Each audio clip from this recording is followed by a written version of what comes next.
All right. Well, we are at the top of the hour. So, welcome everyone. This is how to achieve time, location, and financial freedom by market proofing your real estate business. I'm Mike Solitro from AccomplishedRE. I'll be today's host. What we're going to talk about today is how to gain those freedoms, what they are in your business. What this is not just a presentation about how working harder, working more, working all of the time is going to achieve them. That's not what we're talking about.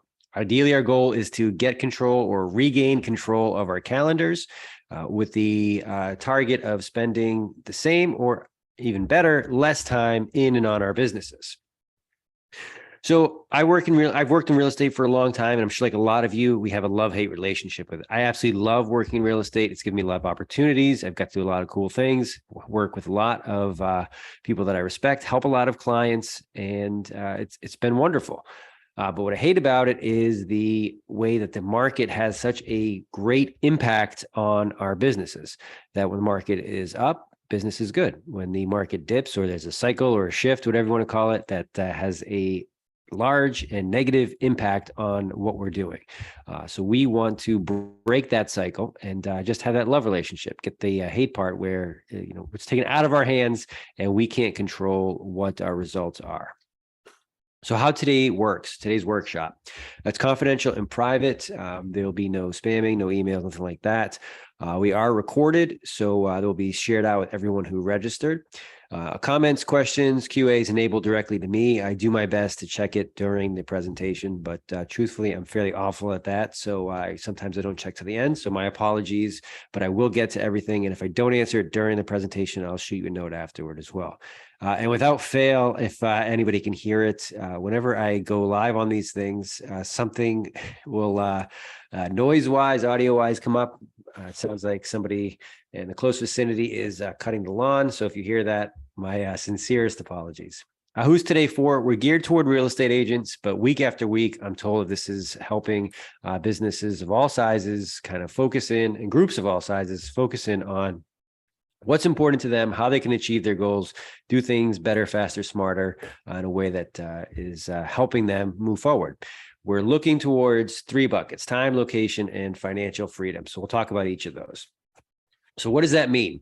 You might think things like, although I work all of the time and harder than I ever have, I don't make a consistent paycheck. So that's that financial piece, that we're always working, always looking for the next client, working with the clients that we have.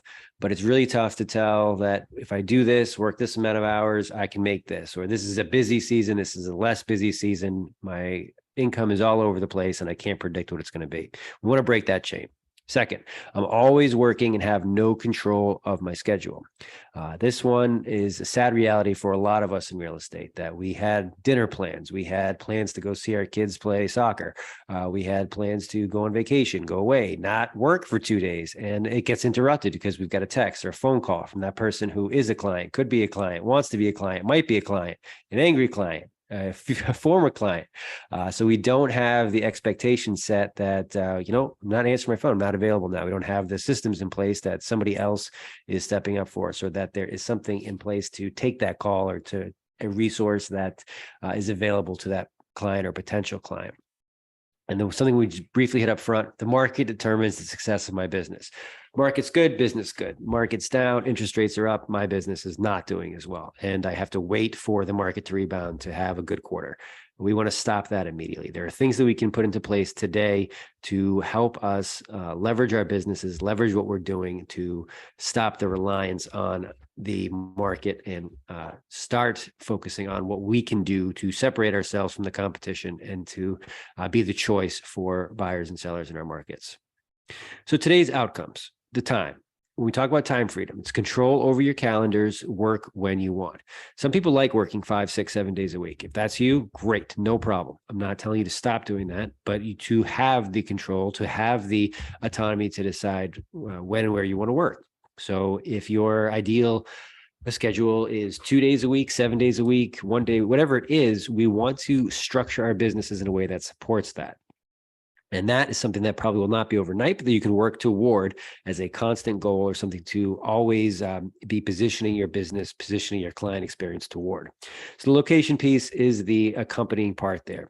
Work when, where you want. So that's collaborating with your core clients. That's identifying who your ideal client, who the core clients for you are, where they are, and how you can best serve them. So that might be working in a specific neighborhood, geography, market, one state, two states, one state, one time of the year, a different area at a different time of the year, and so forth. So you determine that geography based upon who those clients that you'll be working with, where they are, how you can best service them, what your differentiation is from other options in that area, and then collaborating with those core clients over and over and over again.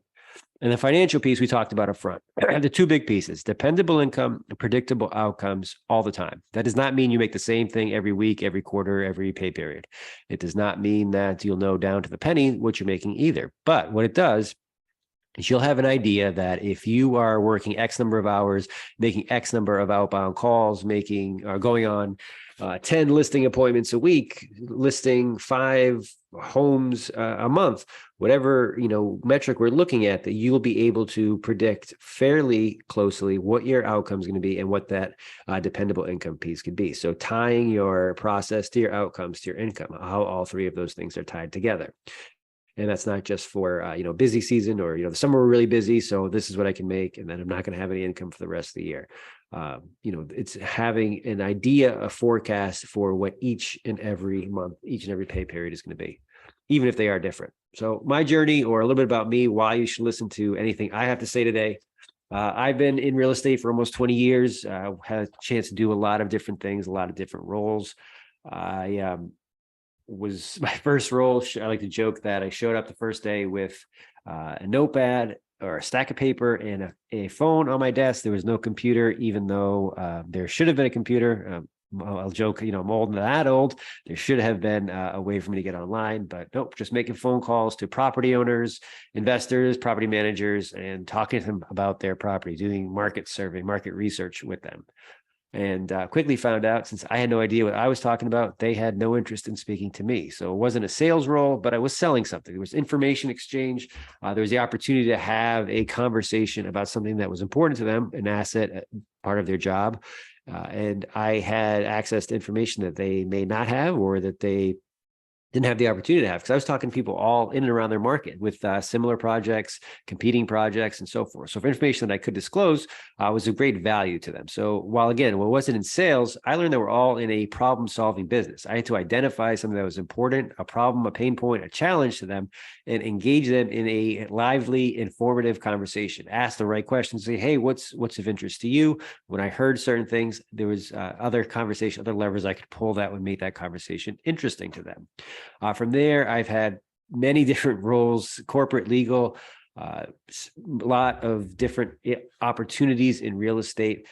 The thing that ties a lot of them together is a continuous improvement piece. Every day, do a great job, my absolute best, with the idea that there is going to never be a day when I could not improve. So continuously making that better, getting better each and every day. There's no finish line, that I'm great today, but I can get better tomorrow. I view myself entrepreneurially, that I run a business.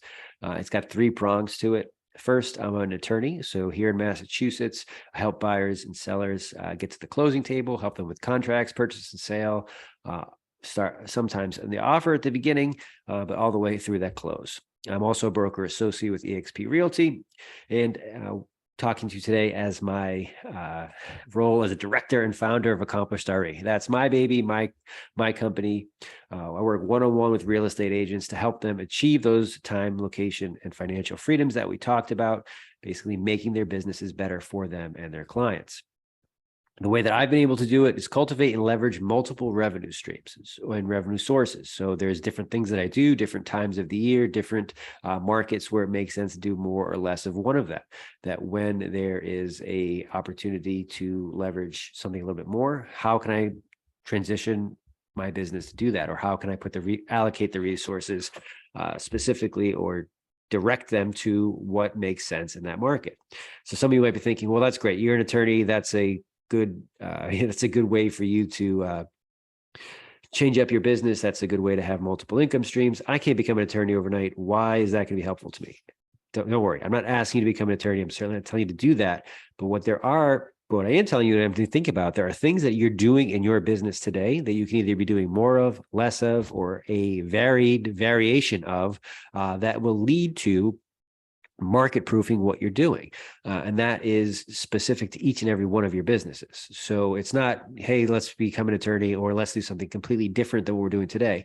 Taking a hard look at who your core clients are, why they work with you, how you can put a twist on it, and given certain market conditions, which one of those it makes sense to leverage more of, less of, or to kind of do in a different way. So our goals for today, we've talked a lot about the freedom, so I'll kind of skip over that. Market proofing our business. What that means is that we're always looking to increase profitability. And so regardless of what the market conditions are, that we are a profitable operation. The two things that we're looking to do there is we're looking to have effective outcomes. So things that we're doing, have them be a good outcome for our clients ideally, and we want to get there efficiently. So some things that we are doing well, how can we do them better or more efficiently? And the things that we're not doing well, how do we get that to an acceptable level?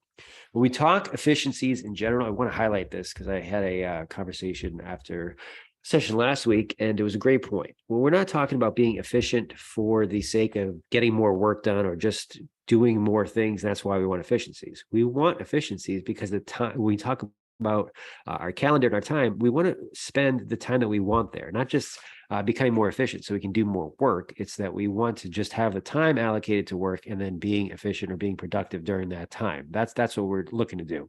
Some people confuse efficiency with, well, you're just trying to get more work out of me. No, that's the wrong mindset. And the second piece of this is you look at this as, and it's a bullet point coming up, but your real estate operation, your real estate business is your business, your brand. You need to look at it that way. And we'll talk about that in a little bit, but that's why the efficiency piece means you want to make it as efficient for your business, your brand, not just that you're punching the clock for someone else and they're trying to get more out of you. Transaction treadmill. You absolutely need to get off of that if you have any hope of reaching any of these freedoms. I like to think of the treadmill as you're trying to get a client, you get somebody to sign on with you, they've signed on with you, now you either sell their home or help them buy a home. That's the process, of course, but you need to be looking at bringing in new clients, converting clients, and fulfilling the clients that you have at all times, or else you'll be stuck on that treadmill and those freedoms will be at best, wishful thinking. The clients I work with, what they talk about as far as next steps or end results, growing, scaling, exiting their business. They want to bring on team members. They want to do what they do in other markets, other offices, other areas, and then eventually, or now, take a step back from their business, work less, have others perform what they're doing, have systems take the place of what people are doing, or so forth. So we explore how they can get to those outcomes faster. Your business greater than any markets. We talked about markets are always going to shift. It's impossible to perfectly time, forecast any market for the most part. So what you need to do is have a business that adapts and is agile in a way that when there are certain market conditions, there are ways that you can provide different offerings, work in different ways that will complement the market as opposed to be diminished by it or severely impacted by a negative market. I got a couple of stories here. The first, the QWERTY keyboard.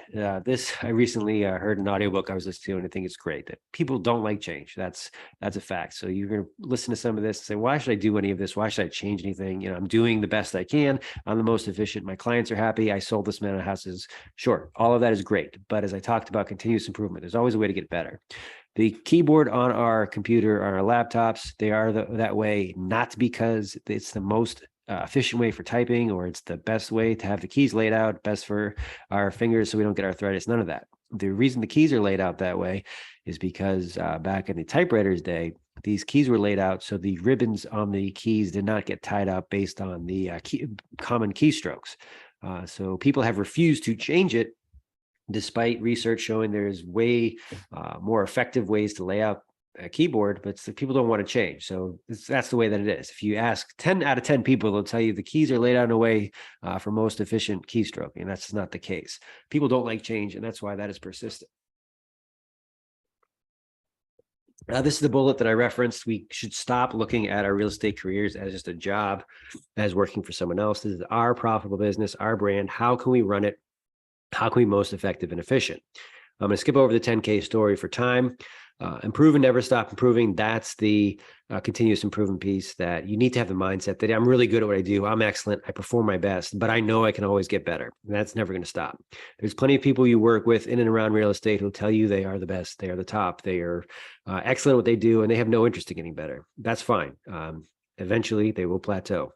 With the mindset that you can improve, there's countless things we don't know that we're looking to get better on. And that's what the continuous improvement mindset brings. Think about what we talk about today in conjunction of where you want to be 1 year from now, and then work your way backwards. How can I employ some of the strategies, some of the tactics we talk about today to get to where you want to be in 1 year? Approach and expectations, strategy and tactics. We're going to talk both high level as well as logistics and tactics. Generally, I like to be 50-50 in talks like this, but this talk specifically is geared a little higher towards strategy than the logistics piece. That's for a couple of reasons. One, the logistics and tactics work best when we know specific circumstances, specific details about your business. That's why I work one-on-one with agents, because without knowing that, tactics may not be applicable. They might not work. They might not be something you're interested in. So we'll talk high level when it comes to some of the tactics, but mostly strategy and the ways to get there. Also, there's plenty of resources, free, available online, complimentary. Check them out and see what works for you as far as sales techniques in getting more prospects in the door, closing more clients, better client experiences. If those are, areas that might be of interest to you. And also recently just realized I wanted to mention, I've made a note here to mention it today, that I just reshot a 5 steps to 6-figure income, 6 figures in real estate income video, which I did on LinkedIn a few months ago after an amazing podcast that I heard. So it's a wonderful tactic to put into place. It's just a few steps, 5 steps, obviously. So if you're interested in that, I can send that over to you. Just a really great way to either start or fortify a business. As you can see, low production value today on the video, but high value as far as what we're talking about. I want this accessible. That's why this web workshop is free each week. There's a recording sent out. Send it to anybody who might be interested. We talk about a way versus the way. I am a firm believer in a way, that those specific circumstances that are present for anybody's business are very important in determining the way forward, that you can't just repeat or duplicate something that worked for somebody else in your office, in your brokerage, in your market, because this worked for Realtor Jim does not mean it's going to work for you if you do the same exact things that took place that he did, for many reasons. And those deal often with the circumstances that affect your business. The timing might have been better for him. The market might have been better. He might have been lucky. He might have more resources. He might have availability to more money. He might have, family, friends might have helped him out. We don't know. So we can't replicate what worked for somebody else and just blindly hope that that's the right process. We want to tweak it to the circumstances of your specific situation of your business. And lastly, I've got systems listed here. I've learned nobody really likes to talk about process and systems, but that is certainly the foundation I found of many, if not all, successful businesses, to have those systems and process in place to leverage when you are executing for your clients. A few quotes here that I love. That is the foundation of what I work on. Win and help win. Always looking to help others out there. If we're at a certain level, to bring somebody up, somebody probably has helped us get to where we are. The second quote, I won't read it, but it's just about, we need training so that when things get tough, that we perform where we have trained, that we're not going to just under a difficult pressure situation to perform at our max or our peak, because that's not really how it works. That's why we train to bring that bottom level up. And then learn, live, and give, similar to the first quote. Talk about with the things that we talk about today, put them into your business, see what works, see what doesn't, try to break it, let me know. And then, put a different twist on it for yourself, or say, this didn't work at all. Can we have a conversation about it? So we talked about AccomplishedRE. Again, that's my business. That's my consulting company. Work one-on-one with agents to help them achieve time, location, and financial freedom, have a better client experience, and run the businesses they want to run. What I've identified is a few frameworks that we're going to go over today that you can implement into your business, that you can model, that you can tweak again, that work best for you. The first is the 5 values that I found my business on. Now, these 5 are non-negotiable. I need this in all of my engagements with all of my clients because I found when they are not present that it can be difficult, if not impossible, to have the client experience, the client relationship that I most thrive in and that my clients get the most out of. First is collaboration. I'm not a competitive guy. I much prefer to work together, row in the same direction, whatever little analogy you like there. But let's work together to get toward the outcomes that are important to you. It doesn't matter to me whose name goes on the final product, who gets the high five or the pat on the back. Let's work together. Let's work toward a common goal. It's a lot easier for more of us if we're all doing the same thing, as opposed to looking for our own ends or our own goals. Accountability, to go hand in hand. That I want to work together. If I tell you I'm going to do something, it's going to get done. If we say by Friday at noon, it'll be taken care of. By Friday at noon, it will be taken care of. If that's not going to be the case, well before then, I'll let you know that that's going to be a change, why, and what we're going to do instead. Those go hand in hand again with my drive and excellence. Drive forward to always, keep working hard, to know what's important, to stay focused, to be driven.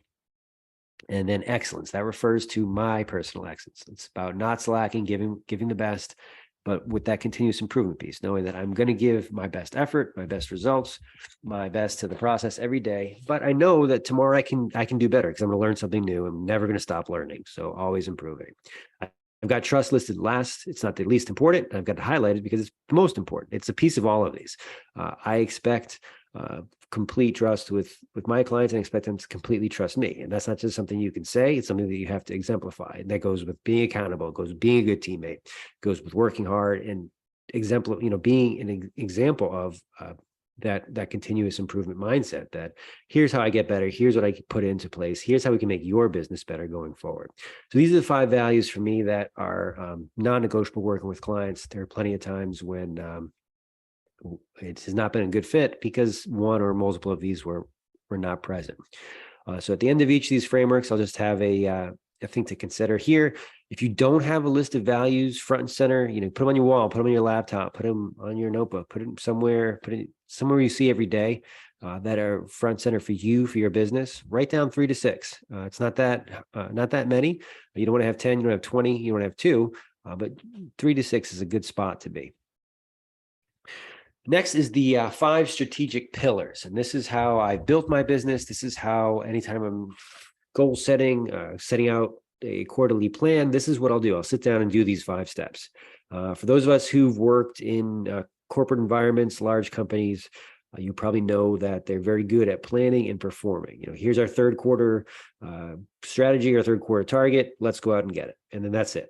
It's those 2 steps. And as you can see, it's only 2 out of the 5, 40% in general. I got 5 steps here because it's what you need to have preferred strategic thinking and execution. So the first part is prepare. So before we even start planning, we want to get the right resources so we have all the information. That means talking to the right people, getting their feedback, getting the right numbers, the right data, the right information, talking to the right possible clients, doing some market research, whatever it is, but preparing and getting all the information that we need, or as much information as we can get before we start planning. The example that I'll give is that, all right, here 4th quarter is coming up. I plan to have 10 listings this quarter. Is that going to be good? I don't know. Let me look at 4th quarter last year. Oh, last year I had 15 listings in the 4th quarter. All right, well, what do I have this quarter? This year I had 25 listings this quarter. Okay, so I'm probably shooting low when I say 10. So prepare by getting the right information, talking to the right people. Talk to the right people. It's like, well, this is going to be a very busy quarter in our market because X, Y, Z. So having the information, once you have the information, the resources, then putting that plan together. Planning is aligned with goal setting. I don't love the acronym SMART, but it really is the best way to think about setting goals. Same with planning. Specific, drawing a blank, specific, attainable, relevant, time bound, M is measurable. So that's what the goals are for. You don't need all of them, but they are helpful in thinking what you need. I'll just say them from the start here: specific, measurable, attainable, relevant, time bound. Once you've got that as your plan and or your goal, you want to perform, execute. You want to go ahead and do what you've planned or what your goal is telling you should work toward. And as I mentioned earlier, that's where a lot of companies, a lot of businesses will stop. This is what we say we're going to do. Third quarter, we're going to sell 10 houses. We sold 10 houses. Great. Third quarter, so we're going to make 100 calls a week. We made 100 calls a week. Great. Well, you need to review. Was that still the right target? Was that something we should have looked to hit? We did hit it. And now what? We didn't hit it because now we need to put this into place for next time. So make sure, and this is throughout that quarter or throughout that time period, go back and make sure you got the right plan. Go back, make sure you have the right data. So all of these listed 1 through 5, you may go back through different steps, and you may spend a different amount of time, different amount of effort on each of these steps. But always with the idea that you're reviewing to make sure that you're going where you want to go. Because if you're just performing for the sake of performing because that was the plan, or that's what we thought we should do, or that's what we always have done, or that's what we did last quarter, you might hit your target, but you'll never even know. And then remodel and repeat. When you have new information, when markets change, when your business changes, change up your plan, change up your execution. All those things should change. And it should not just be, this is too many times I hear, this is what we've done in the past. We've done great in the past. Why should we change anything? Or we'll change it when it breaks. If you're not reviewing it, you're not going to know when it breaks until it's too late. So set a goal, set a plan, set an initiative if you have one. This is a great time for fourth quarter. If you don't have them already, something that you want to see in your business, a result or an activity. They're great to mix and match them. A result, I want to sell 10 houses. An activity, I want to spend X number of hours a week on the phone. I want to spend two events a week at networking events, whatever they are, activity and or results or both. And then weave it into a SMART goal or put it in this 5-pillar for overarching strategy towards something you want to work toward. So 5 principles. When I work with my clients one-on-one, the strategic approach is what we'll use to make sure that we are moving their businesses forward in the direction they want. The 5 principles are what we're going to zone in on and make sure that they are performing at their peak. And then if not, why not? And then ultimately making them better and improving them all the time. The first 2 are highlighted here because it's the foundation of your business. We need to get these right before we can worry about anything else. The first is the mission and vision. We talked about what your values are. Your mission statement should encapsulate those values. So I'll say it again. My mission, I work one-on-one with as many real estate agents as possible to help them achieve those freedoms, time, location, and financial, because that's what's important to me. My vision, who are my core clients? Why should they work with me? What do I provide them they can't get elsewhere? What's my value proposition, my unique selling, whatever you want to call it. I call it a vision here because it rhymes with mission, and it's easy to remember. So what do I do? Who do I want to work with? Who are my core clients? Why do they want to work with me? Here, I'll take a step back just to remind everyone what we're talking about today. So when we talk about these frameworks, we want to think about ways that we can implement some, all, or exactly what we talk about into our businesses so we can either work fewer hours, work more efficient hours, look to grow our team, expand our team, work in different markets, work with a laser focus on who our core clients are. So we're working where we want, when we want, with the idea that we know what activities we're doing that results in a certain number of certain outcomes, and then put a dollar amount on those outcomes. So we know I can forecast, this is what I'm going to make for the fourth quarter. Specifically, this is what I can expect to make in November, December, and next year. This is what I can forecast because I'm going to have the same activity, the same results. So when we talk about all of these frameworks, think about ways to implement them into our business to get those things. How can I have the control over my calendar? How can I leverage what I'm doing in my business to have predictable outcomes? And then ultimately the location piece. Am I identifying who I want to work with, who works best with me, why they should work with me, and then how I repeatedly work with those core clients? So the second piece here, organizational alignment. This is a big one that does your brokerage, does your office, does your team, does whoever you work with, do they support what you're doing? So you've got your mission, you've got your vision. This is what you do. This is how you serve your clients. This is your way forward. But your brokerage, are they aligned with you? The example I'll give, the easy one to think about is I've got myself positioned as the luxury broker in the market, and I want to represent all homes over $2 million, and I want to list them all. That's my positioning. But my broker is positioned themselves as a budget broker. They got commercials saying they'll work at any commission level, any home, any neighborhood. So there is at the best, a miscommunication to the market because your brokerage says one thing and you say something else. So you want to make sure that's in line. That's in alignment. And it's also aligned with your marketing, your administration, the management in the office. They're all there to support the things that are important to you. Again, we talked about being entrepreneurial. We talked about being your business, your personal brand. I'm not saying act as a lone wolf outside of your business, your brokerage, or outside of your team, but to consider yourself that you are running a independent team, within the structure of your brokerage team, office, wherever that is for you. So make sure that those two things are aligned. Once you've got those two built out well, again, continue to monitor, review them, make sure that they are always improving. But the other three things that you need to be doing in your business is your effective ROI. It's return on investment. And the areas we look at there are time, money, and energy. Time and money, fairly easy. What am I spending my time on? How much money am I spending things on? And the energy piece is a little tougher because it's not a round figure. It's not a number that you can necessarily get to. But what do I need to put in to get a result? So it's not just how much money and not just how much time, but how hard is it for me? Do I need to call in favors? Do I need to work with a certain group that I haven't worked with before, where I've got to really think about how I'm going to market to them, how I'm going to prospect to them, things like that. You always want to be considering what you're getting as far as a return. So, to say a 5x return, isn't that great? Well, it might be, but think about the opportunity cost that if you weren't doing that activity or weren't doing that, is it something that you could outsource, something you could delegate, something that you could spend more time on, less time? Because the opportunity cost is you're not doing something else because you said yes to that or because you're doing that activity. So is 5x a return good? A good return? Well, it might be. You have to look at what the opportunity cost is as well. Client experience, we talked about this up front. There's three big pieces to it, modeled after Michael Gerber's E-Myth. It's really a great book. Check it out if you haven't. But the first piece, how are you putting yourself out in front of potential leads, potential prospects? How are people finding out about you? How are you generating new business development? Second, once they find out about you, how do you convert them from being leads or prospects to becoming actual clients? Third, they found out about you, business development, you converted them. Now they're your actual client. How do you fulfill that promise? How do you help buyers find homes? How do you help sellers list and sell their property? So you need to be doing all three of those things, or as we referenced earlier, you'll be on that transaction treadmill and you'll be just going from deal to deal to deal. No chance of exiting, no chance of having a steady calendar because you're going to be chasing every potential lead, every potential prospect.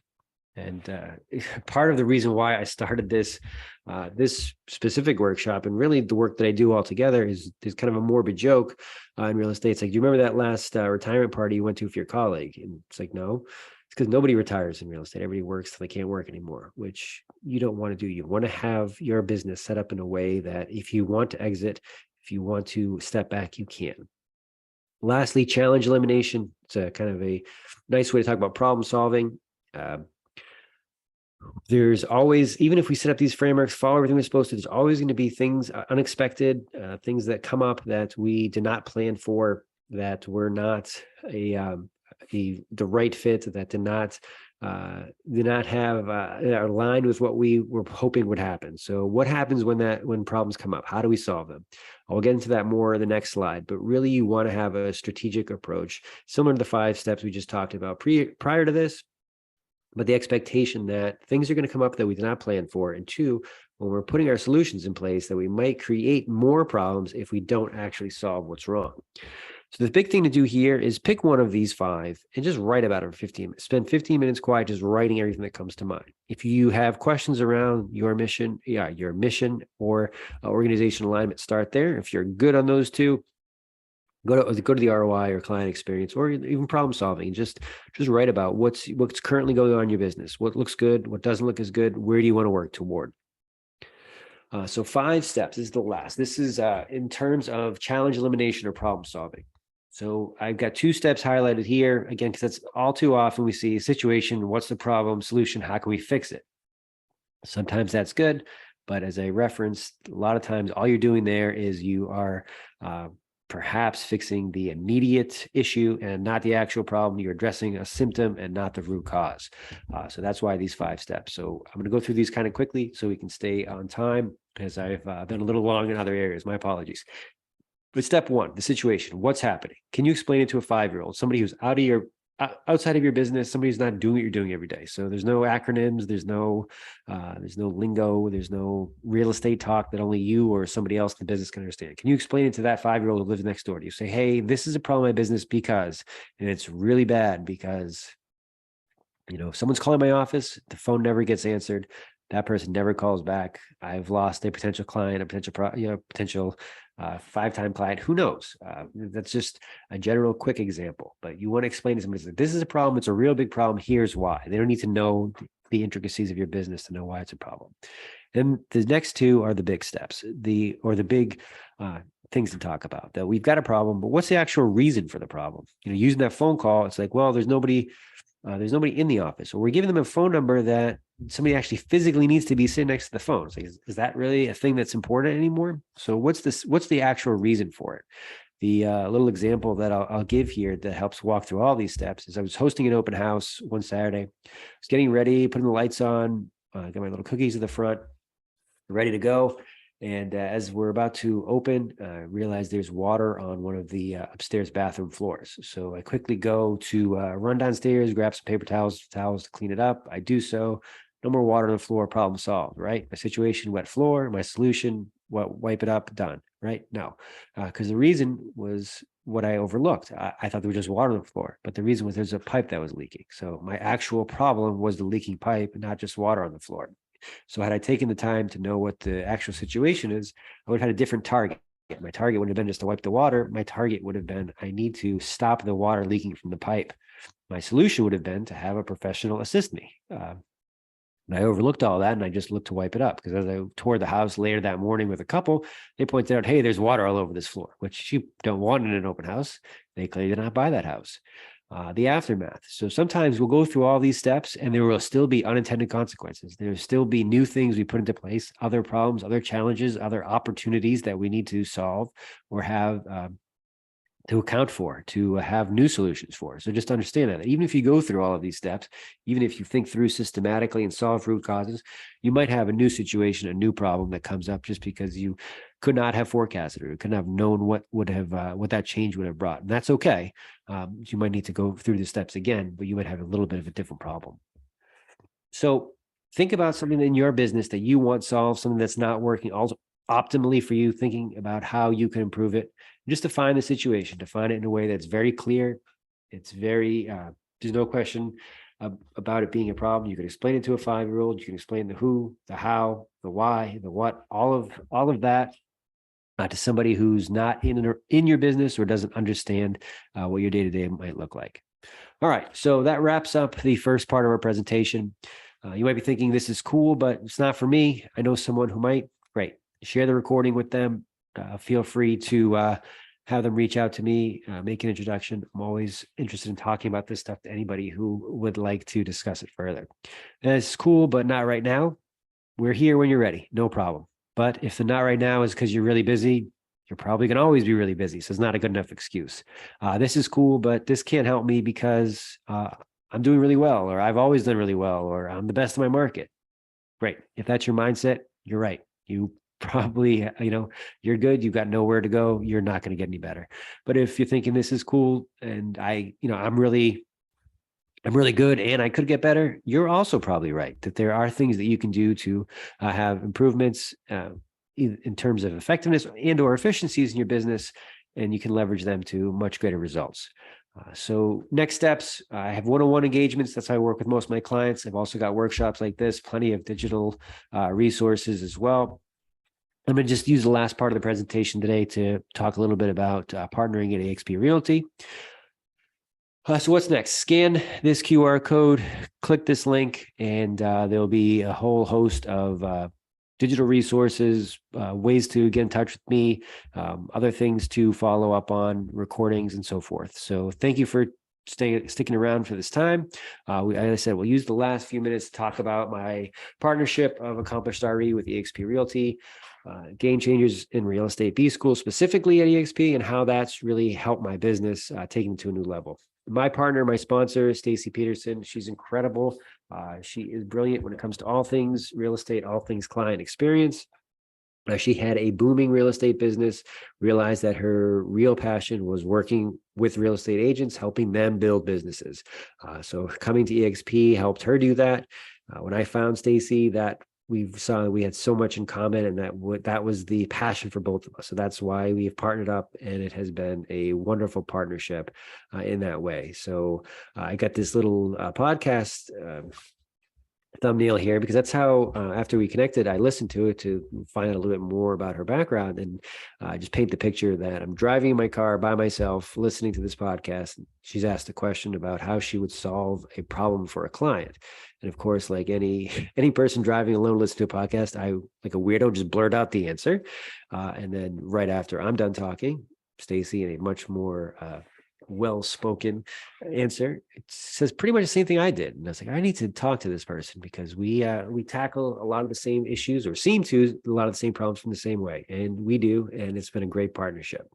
So I just wanted to highlight that bring my business over with somebody who is aligned the way that I think, the way that I like to run a business, has been incredible for me and AccomplishedRE. So I'll just lastly here, just jump into a 9-minute video highlight EXP.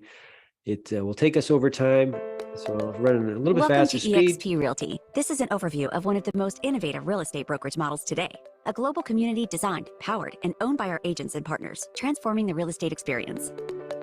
Our family of agents build their own businesses while having equity opportunities in EXP World Holdings. As technology has transformed entertainment, hospitality, transportation, and retail, it's now transforming the real estate industry. There's been little to no innovation with the old-fashioned real estate models. Franchise brokerages all start with the company at the top, which feeds down to regions, followed by offices or market centers, followed by a local manager or team leader. The focus was on the brokerage and their brand, not on the agent and their business. The evolution of real estate brokerages has always been driven by how agents get paid. This can be clearly seen with EXP's growth compared to old-fashioned models. At eXp Realty, we've eliminated old-fashioned bloat by removing franchises, territories, brick and mortar, and redundant layers of management. By doing this, we've created opportunity to give equity back to the agents and have made the agent the focal point of their business. We do this by having multiple income opportunities within our model and leveraging our fully immersive cloud office environment, where agents enjoy 24/7 access to state-of-the-art collaborative tools, coaching, support, and socialization. eXp Realty continues to experience consistent record-breaking year-over-year growth with a mission to reach 1 million agents globally. It all began in the United States and Canada, with eXp Realty perfecting the model over the first 10 years, laying the foundation for our global expansion. Our international footprint now expands over 6 of the 7 continents. Our core values define our culture and ensure decisions are always aligned, like being agile allows us to make adjustments at any time for our agents and their clients. eXp is at the forefront of technology. Every agent gets their own lead generation CRM system called KV Core. For a non-eXp agent, it could cost over $5,000 a year. This industry-leading system provides you with a behavioral-driven, personalized IDX website, CRM, email, and text campaigns. You'll always be notified of your contact's behavior, helping you convert and close more transactions. SkySlope allows agents to manage their business totally paperless. This all-in-one transaction management system helps you effortlessly stay organized with your transactions. All of your important data is contained on one detailed checklist, so you have everything in one place. One of our top priorities is building our own technology. Our back-office business intelligence center gives agents both autonomy and great visibility into their business. Within your dashboard, you'll be able to monitor your performance metrics, commissions, revenue share, equity awards, transactions, and more. Whether you need a quick postcard or a full presentation, the eXp Marketing Center has it all. You can edit marketing collateral within minutes by choosing from over 5,000 marketing pieces. In fact, when a new listing is added to your MLS, you'll get an email with marketing items created automatically for your listing. Welcome to eXp World, our 3-dimensional virtual cloud-based office environment. Meet, learn, and collaborate with agents and staff from anywhere with an internet connection. Join a meeting or training within a community via your phone, tablet, or computer. In eXp World, agents get real-time live support from our over 1,000 full-time staff members. Access over 80 hours of live training weekly in eXp World. Our training focuses on industry best practices, how to grow profitable real estate business, professional development, and much more. These sessions are taught not only by our highly experienced training department professionals, but also by our top producing agents and teams from around the world. eXp Realty agents also have access to Workplace by Facebook, which is a dedicated and secure working space to connect, communicate, and collaborate with other agents and eXp staff. You'll be able to use familiar Facebook features like newsfeed, groups, messages, and events to get things done quickly and efficiently. We understand that some agents enjoy the office setting from time to time, which is why every agent at eXp gets a global membership to Regus shared offices and their new brand spaces. Regus offers 3,000 office locations in over 900 cities in 120 countries. Every agent at eXp has the opportunity to become a shareholder in eXp World Holdings. Earn equity awards for closing your first transaction each year, capping each year, and every time an agent you attracted joins eXp and does their first transaction. Our agent equity program helps agents prepare for retirement. You can elect to take 5% of your gross commission per transaction and buy the company's stock at a 10% discount. Our ticker symbol is EXPI. Note that some stock awards are subject to vesting. eXp's Icon Agent program is unmatched within the industry. Our founder, Glenn Sanford, strongly believes that top producing agents should be rewarded for their contribution.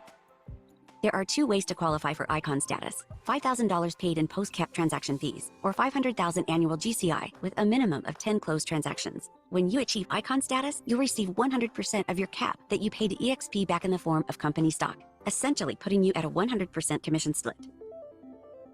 One of the most exciting aspects of our compensation plan is our revenue sharing model, which allows you to build a monthly leveraged income by attracting productive agents to the company. Here's a breakdown of how the revenue sharing model works. Tier 1 contains the agents that you personally attracted to the brokerage. For each transaction on this tier, you'll get 3.5% of their total commission. This amount is taken out of eXp's 20%, not out of the agent's 80% commission. Once the agent has hit their annual cap, they start receiving 100% of their commissions. You therefore no longer receive income from their deals for the remainder of the year, which is why the max you can earn on this tier per agent is $2,800. You can earn on all 7 tiers, but it's contingent upon how many agents you've personally attracted to the brokerage and their level of production. For example, if you attract 5 producing agents, you earn exponential share in commissions on Tier 1 and Tier 2, which are agents that your Tier 1 agents attracted. If you attracted 10 producing agents, you earn exponential share in commissions on Tier 1, Tier 2, and also on Tier 3, which are agents that your Tier 2 agents attracted. On Tiers 4 through 7, you'll still receive a reduced share in commissions, which is called our expansion sharing. So let's go through a quick example of how you can create a monthly leveraged income through the revenue share program.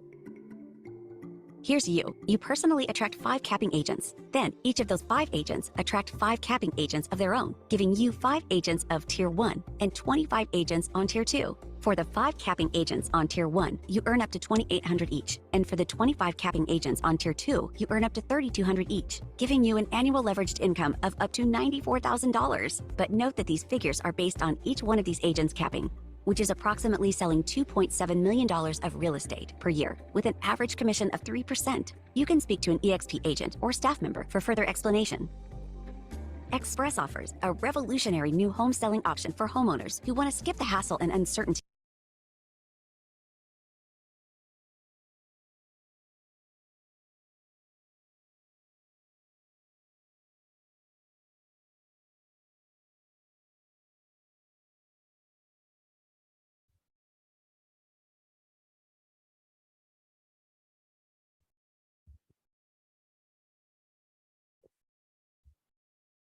All right, we're having a little bit of technical difficulty with the video, so we'll include that in the recording. We're over time anyway. I don't see any questions, so we'll wrap up. Again, here's the QR code and the link for what's next for more info. I appreciate everyone checking this out today, sticking around till the end. Thank you very much. Have a great week and look forward to connecting directly with everybody. Take care.